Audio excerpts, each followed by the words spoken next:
1969 থেকে শুরু করে 1971 সাল পর্যন্ত বাংলাদেশে যখন যুদ্ধ হয় স্বাধীনতা অর্জনের জন্য, বাংলাদেশেরও এমন করুণ পরিণত হয়েছিল। কিন্তু বিনিময়ে আমরা স্বাধীন পেয়েছি। কিন্তু বিশ্বের মানচিত্রে ফিলিস্তিন এমন একটা দেশ, মসজিদুল আকসা, যেখানে বিশ্ব নবী থেকে শুরু করে প্রত্যেকটা নবী যে মসজিদে নামাজ আদায় করেছে, সুবহানাল্লাহ, আজকে সেই মসজিদ ইহুদিদের হাতে নেওয়ার জন্য মানুষ মারতেছে।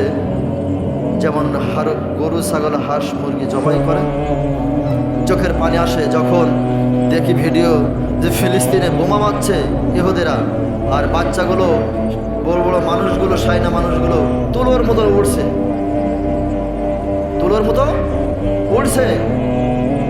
বাচ্চা হাতে করে নিয়ে আসলো, মাথা নেই।